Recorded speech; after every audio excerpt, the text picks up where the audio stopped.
ప్రార్థన చేసుకుందాం.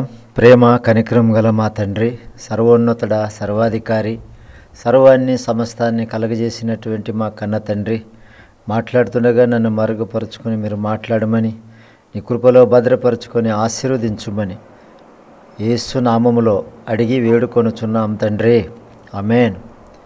మొదటి యోహాను రాసిన పత్రిక 3వ అధ్యాయము 4వ వచనములో పాపాన్ని ప్రస్తావిస్తూ పద్మాసులో ఉంటే యోహాను గారు ఈ పత్రికను రాశారు.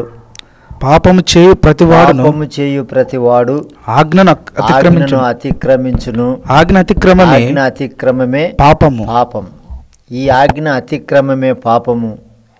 దేవుని ఆజ్ఞ ఎవరైతే అతిక్రమిస్తారో వారు పాపములో లోనవుతారు. ఆ పాపం వల్ల రోమీయులు రాసిన పత్రిక 6వ అధ్యాయం 23వ వచనములో పాపం వల్ల వచ్చే జీతము మరణమని దేవుని వాక్యము సెలవిస్తుంది. అందుకే దేవునికి వ్యతిరేకము అది పాపం. దేవుని ఆజ్ఞ అతిక్రమించడము పాపము.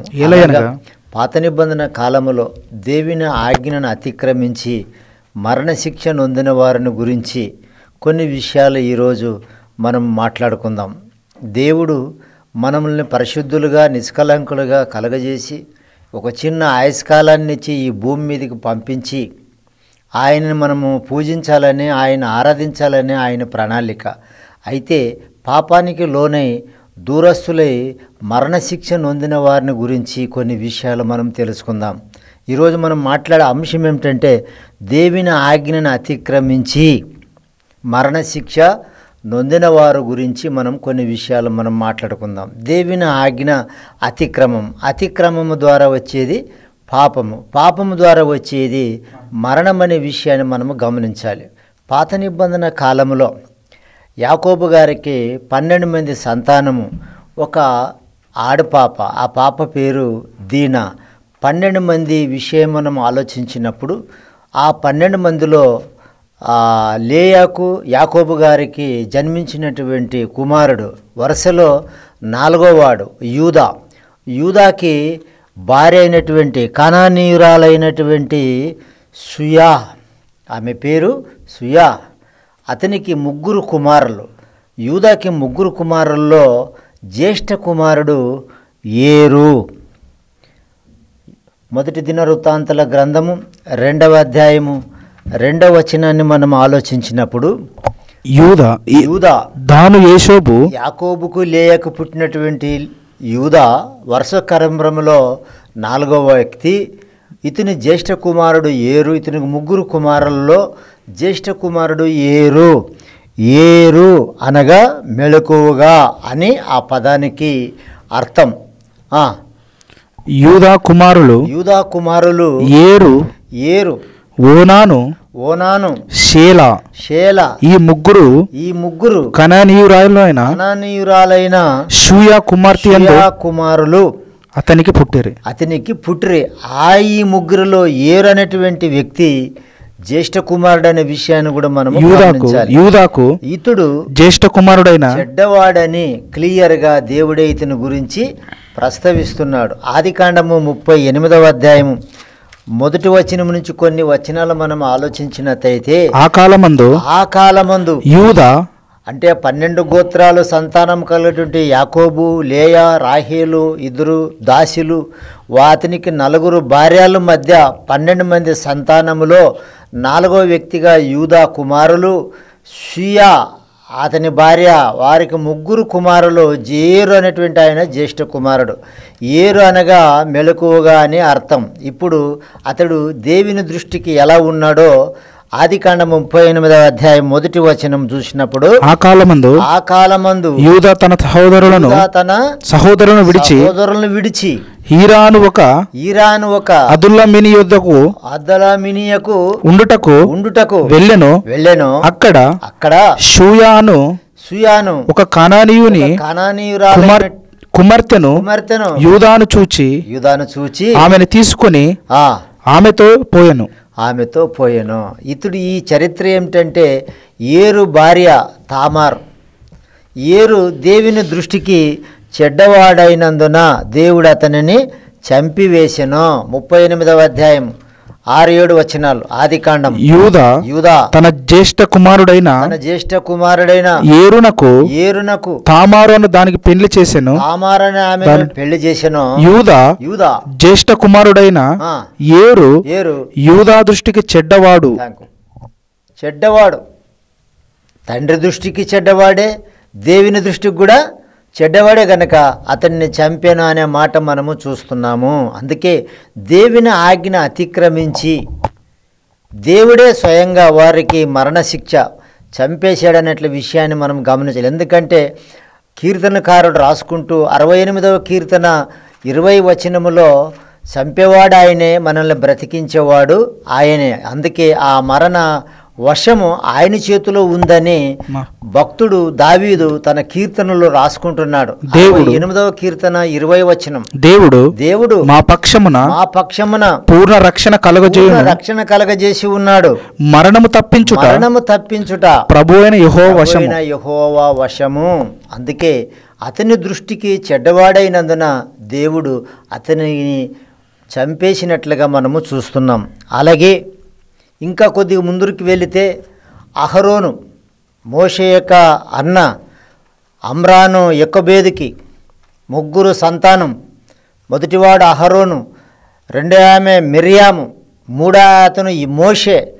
అహరోను కుమారులు 2, నాదాబు అనేటువంటి వ్యక్తి జ్యేష్ఠ కుమారుడు, అబిహు అనేటువంటి వ్యక్తి రెండవ వ్యక్తి. మొదటి దినవృత్తాంతాల గ్రంథము 6వ అధ్యాయము 2వ వచనం. వీరు యాజక ధర్మము కొనసాగించేటువంటి వాళ్ళు. యాజక ధర్మము చేస్తూ పినతండ్రి అయినటువంటి మోషేతో పాటు సీనాయి పర్వతంకి ఎక్కినప్పుడు వాళ్ళు ఏం చేశారో ఒకసారి మనం ఆలోచిద్దాం. అమ్రాను కుమారులు అహరోనును మోషే కుమార్తె మిరియాము వీళ్ళు 3 అహరోను గర్భంలో పుట్టిన వ్యక్తి. అహరోను కుమారులు 2, నాదాబు, అబిహు. ఎలియాజరును సీనాయి పర్వతం మీదికి మోషేతో పాటు ఎక్కినప్పుడు 70 మంది ఇశ్రాయేలు ఉన్నారు. ఒక్క చోట సాగిలు పడిన తర్వాత అగ్ని వచ్చి ఆ అగ్ని రావాలి పైన ఆకాశము నుంచి. నిర్గమకాండం 24వ అధ్యాయము 9వ వచనము. నిర్గమకాండము 24వ అధ్యాయము 9వ వచనం. తర్వాత మోషే అహరోనును నాదాబు అబిహు ఇశ్రాయేలు పెద్దలలో 70 మంది ఎక్కిపోయారు సీనాయి కొండకి. ఇశ్రాయేలు దేవుని చూచిరి ఆయన పాదముల క్రింద నిగనిగలాడు నీలమయమైన వస్తువు వంటి ఆకాశ మండలపు తేజము వంటి ఉండెను. Thank you. ఇక్కడ వేరొక అగ్నిని తీసుకొచ్చి ఆ దేవుని సన్నిధిలో ఉంచినట్లుగా. అందుకే వారిని దేవుడు ఏం చేశాడంటే నాదాబు, అబిహులను, అహరోను కుమారులను, యాజకులైనటువంటి వీళ్ళు కూడా మోషేతో పాటు సీనాయి పర్వతంకి వెళ్ళినప్పుడు లేవియాకాండం 10వ అధ్యాయం 1-2 వచనాలు మనం చూసినప్పుడు వేరొక అగ్ని. ఎందుకంటే దేవుని సన్నిధి అగ్నిని ఆయనే అగ్ని ఆకాశం నుంచి కురిపించాలి.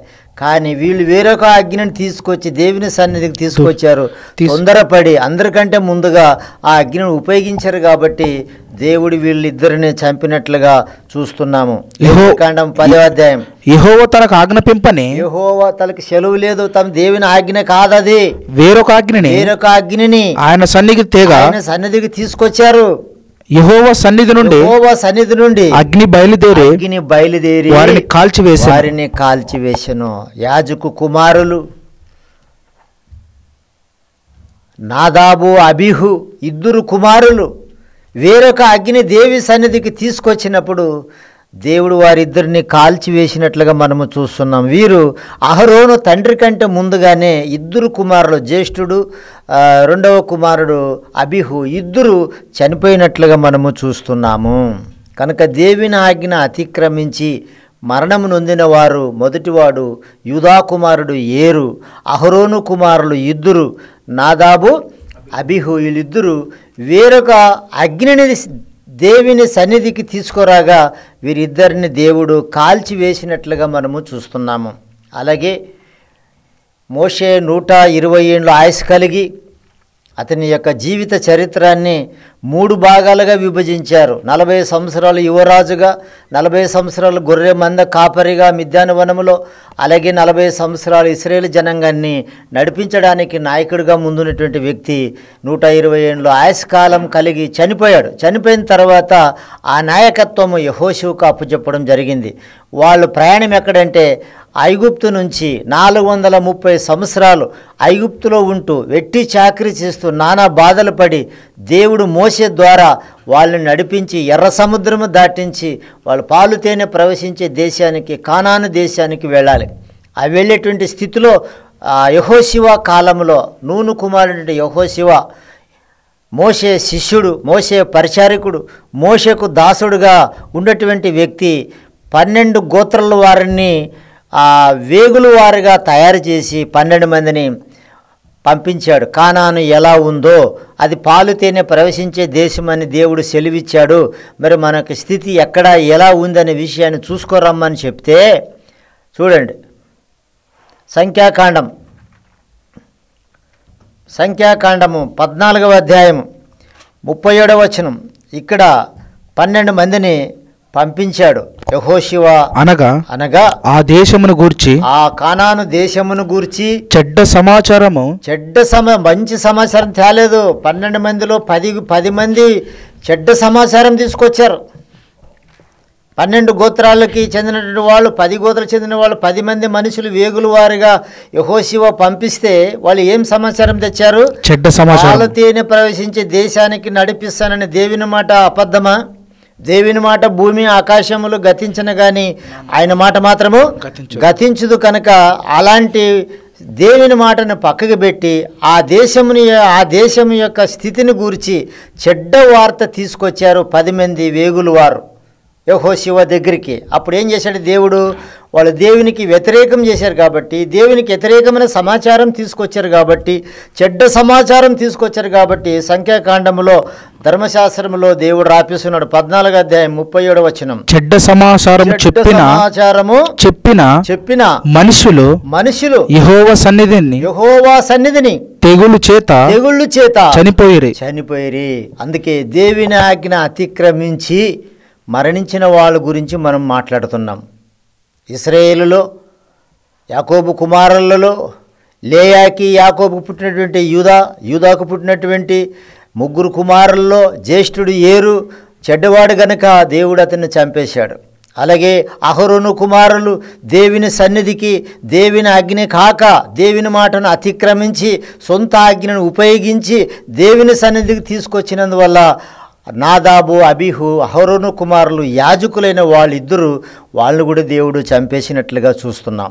అలాగే ఇంకా యెహోషువ కాలంలో 2వ నాయకుడిగా వారి బాధ్యత అంతా తీసుకున్నటువంటి వ్యక్తి కానాను దేశము మంచి చెడు ఎలా ఉందో తీసుకోరమని వార్తలు పంపిస్తే, ఏగులు వారిగా పంపిస్తే 12 మందిలో 10 మంది ఏం తీసుకొచ్చారు? చెడ్డ వార్తను తీసుకొచ్చారు, చెడ్డ సువార్తను తీసుకొచ్చారు. చెడ్డ వార్తను తీసుకొచ్చినందువల్ల దేవుడు వారిని తెగులు చేత కాల్చివేసినట్లుగా మనము చూస్తున్నాం. ఇంకా దేవునికి వ్యతిరేకం చేసిన వాళ్ళు ఇంకా కొంతమంది ముందుకెళ్దాం. నిర్గమకాండము 20వ అధ్యాయము 8 నుంచి 11 వరకు. ఎందుకంటే ధర్మశాస్త్రం మనం ఖచ్చితంగా పాటించాలి.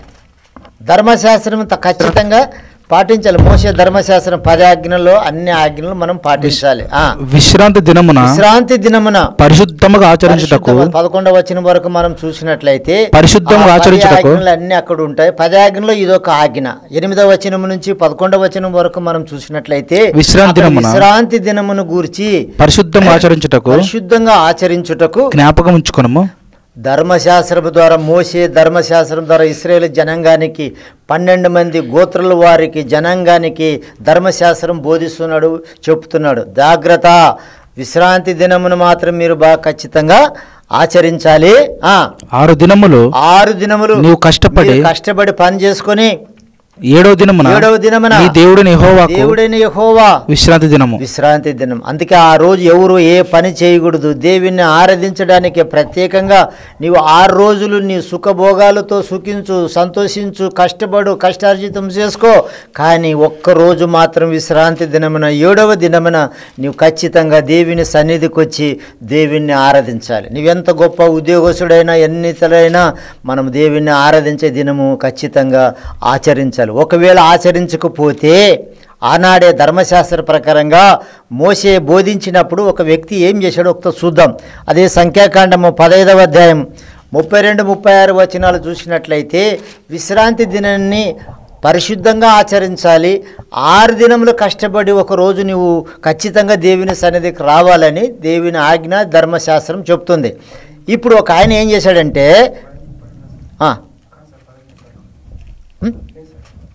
సంఖ్యాకాండం 15వ అధ్యాయం 32-36 ఇశ్రాయేలులో అరణ్యంలో ఉన్నప్పుడు ఇశ్రాయేలు అందరూ నడుచుకుంటూ వచ్చి అరణ్యంలో యాత్ర చేస్తున్నారు. 40 సంవత్సరాలు నడిచారు. ఇప్పుడు యాత్ర జరుగుతుంది. అరణ్యంలో నడుస్తున్నారు. అరణ్యంలో ఉన్నప్పుడు ఒకడు విశ్రాంతి దినమున కట్టెలు ఏరుట చూచిరి. ఏం చేశారట? విశ్రాంతి దినమున అరణ్యములో కట్టెలు ఏరుట అంటే పనికి పోయాడు. కట్టెలు ఏరుకున్నట ఇశ్రాయేలు చూసినప్పుడు మోషే యుద్ధకును అహరోను యుద్ధకును యాజకుల ఎదురుకి సర్వ సమాజములందరినీ సమకూర్చి తీసుకొని వచ్చిరి. వానికి ఏమేమి చేయవలనో అయ్యా ఒకడు కట్టలేరుతున్నాడు. ఈరోజు దేవుని పరిశుద్ధ దినం ఆచరించాలి.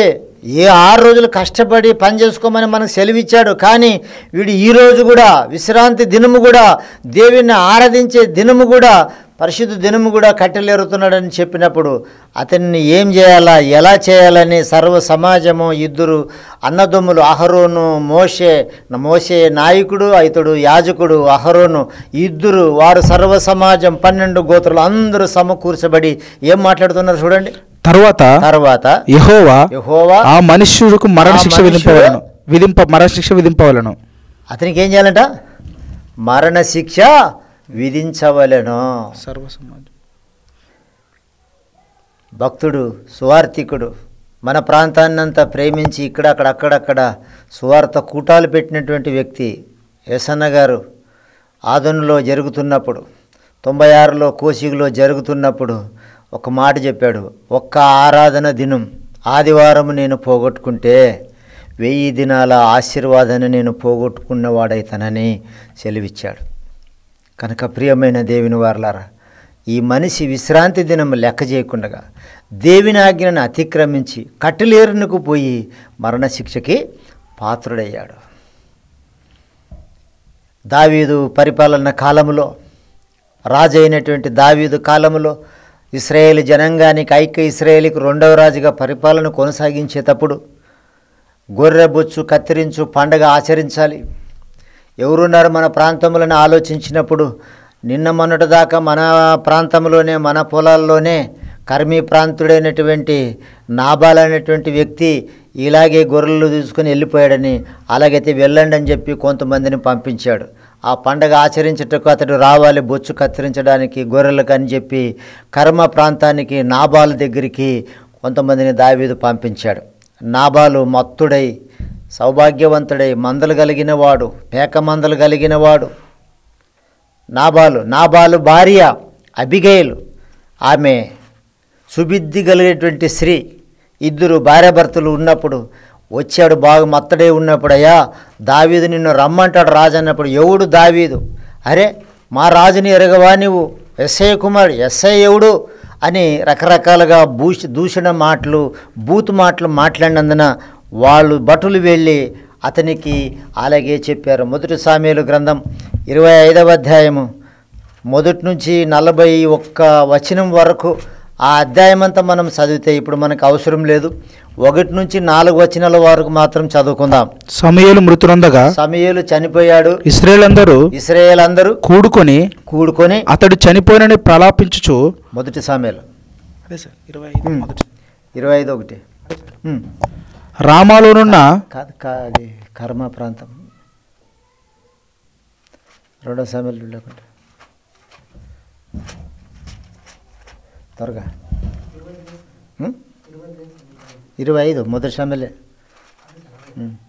కర్మ 2తో వచ్చిన ఇక్కడ కడుతున్నట్టే మొదటి సమయం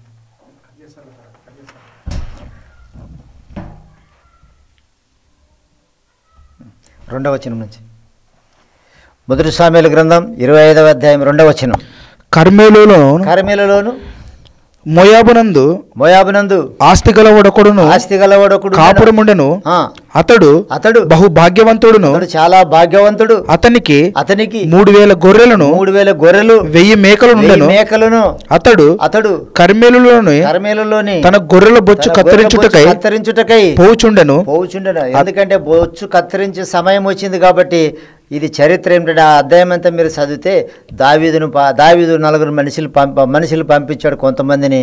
వాళ్ళు దురుసుగా మాట్లాడినందున మరలా అదే సమాచారాన్ని తీసుకొచ్చి రజా అతడు గొర్రె బొచ్చు కత్తిరించడానికి ఎలాగేలాగో రకరకాలుగా మాట్లాడినాడని చెప్పి అన్నప్పుడు దావీదు కోపపడి 400 మందిని తయారు చేసుకొని ఆ కర్మెలు ప్రాంతం మీదికి దాడి చేసి నాబాలు కుటుంబాన్ని నాశనం చేయాలనే ఉద్దేశంతో వచ్చేటప్పుడు ఒక భటుడు వచ్చి అతని భార్య సుబుద్ధి గలది గనక, సౌభాగ్యవతి, ఆమె సుబుద్ధి గల భార్య గనక, అమ్మా మిమ్మల్ని నాశనం చేయడానికి 400 మందితో రాజు వస్తున్నాడన్నప్పుడు ఆమె ఏం చేసిందో చూడండి. ఆ అధ్యాయం మనం చూసినప్పుడు 18వ వచనం నుంచి 20 వరకు, 25వ అధ్యాయము 18 నుంచి 20 వరకు మనం చూసినప్పుడు 400 మందితో నాబాలు వారందరిని చంపాలని బయలుదేరినాడు. అప్పుడు అబిగైలు ఏం చేసిందంటే ఆ వార్త విని 18వ వచనం 20వ వచనం 25వ అధ్యాయం మొదటి సమయంలో అందుకు అబిగైలు నాబాలుతో ఏమీ చెప్పక త్వరపడి 200 రొట్టెలంట 2 ద్రాక్షపు తిత్తులు వండిన 5 గొర్రెల మాంసం 5 మానికలు వేచిన ధాన్యం, మానికంటే 8 కేజీలు 40 కేజీలు వేయించిన ధాన్యము, 100 ద్రాక్ష గెలలు 200 అంజూరపు అడలు. ఇంత పరికరాలన్నిటినీ మరి ఆమెకి ఎవరు సహకరించారో తెలియదు కానీ పరిశుద్ధాత్ముడు రాపించలేదు. ఎప్పుడైతే భర్తకొచ్చి ఉపద్రవాన్ని వినిన వెంటనే అబిగైలు, ఎందుకంటే సుబుద్ధి గల స్త్రీ గనక భర్తకు వచ్చేటువంటి ఉపద్రవాన్ని తప్పించడానికి ఆమె పరిశుద్ధాత్ముడు రాపిస్తున్నాడు. దాదాపు 200 రొట్టెలు. ఒక రొట్టె కొట్టేదానికి చేత కాదు, 2 కొట్టడానికి చేత కాదు. మనకి రొట్టె రాదు ఇప్పుడు వాళ్ళకి, చపాతీ తిక్కడమే వస్తుంది కానీ అందులో ఆల్రెడీ ఆ చపాతీ తిక్కేది కూడా లేదు. ఇప్పుడు మిషన్ వచ్చేసింది, రొట్టెలు తయారు చేసేటువంటి మిషన్ కూడా వచ్చేసింది. ఒక పిండి పెడితే అదే కొట్టిపారేస్తుంది.